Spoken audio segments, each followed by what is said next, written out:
अपशगुन मानी जाती है। ऐसी 10 घटनाएं गलती से भी इन्हें नज़रअंदाज ना करें। नंबर 1 पे आती है बाल्टी का अशुभ संकेत।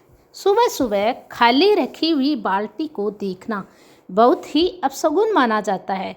जिस व्यक्ति को सवेरे ही खाली बाल्टी दिखाई देती है उसके कामों में से उसे तमाम तरह की बाधाएं आने लगती है। बाथरूम में हमेशा बाल्टी को भरकर रखना चाहिए। नंबर 2 पे आते हैं लोहे की चीज़ों का अपशगुन। घर पर लोहे से बनी हुई चीज़ें रखने से बुरी आत्माएं नहीं भटकती, लेकिन कभी भी जंग लगी हुई लोहे की चीज़ को घर पर नहीं रखना चाहिए, इसे अपशगुन माना जाता है। अगला आता है दूध का अपशगुन। वैसे तो दूध को उबल कर गिरना बहुत शुभ माना जाता है, लेकिन दूध का ज़मीन पर गिरना अशुभ माना जाता है।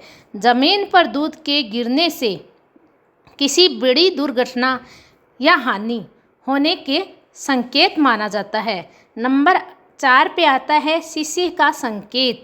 वास्तुशास्त्र में घर पर आईने का बहुत ही महत्व होता है। दर्पण या फिर शीशे से बनी हुई चीज़ें का टूटना बहुत ही अशुभ माना जाता है। चटके हुए आईने में कभी भी अपना श्रृंगार नहीं करना चाहिए। इसके अलावा 1 साल से छोटे बच्चे को आईना देखना अशुभ होता है। टूटे हुए आईने को कभी भी घर पर नहीं रखना चाहिए क्योंकि उसे अशुभ माना जाता है। अगला पॉइंट है छुरी कांटे का अपशगुन। घर के खाने की टेबल पर कभी भी छुरी कांटे को क्रॉस करके नहीं रखना चाहिए, इससे अपशगुन माना जाता है।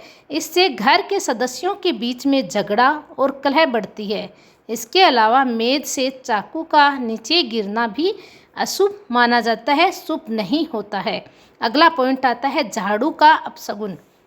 शास्त्रों में कहा गया है दोस्तों कि घर पर हुई झाड़ू में माता लक्ष्मी का वास होता है। झाड़ू के ऊपर कभी भी पाँव नहीं रखना चाहिए। इसके अलावा झाड़ू को खुली जगह पर नहीं रखनी चाहिए। ऐसा करने से यह माना जाता है कि व्यक्ति घर पर आई लक्ष्मी को ठुकरा रहा है। शाम के समय घर में झाड़ू लगाना अपशगुन होता है, अच्छा नहीं माना जाता है, इसलिए इन बातों का ध्यान रखना ज़रूरी होता है। अगला आता है छींक का अपशगुन। घर से काम पर जाते समय अगर छींक आ जाए तो इसे भी बहुत अपशगुन माना जाता है।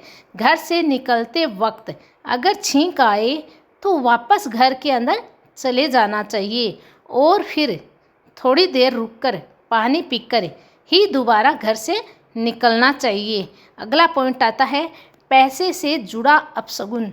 कभी भी जेब या फिर पर्स पैसों से खाली नहीं रखना चाहिए।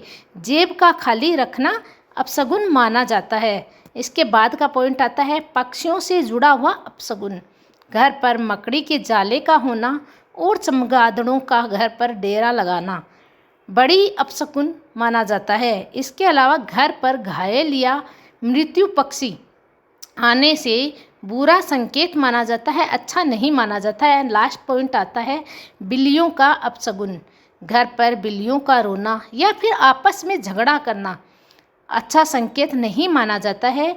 यह घर पर आने वाले समय में अप्रिय घटनाओं का संकेत माना जाता है। तो दोस्तों चैनल को लाइक एंड सब्सक्राइब कीजिए। ऐसे ही छोटे छोटे वीडियो हमारे द्वारा अपलोड किए जाएंगे, मिलते रहेंगे। चैनल को ज़रूर से सब्सक्राइब कीजिए।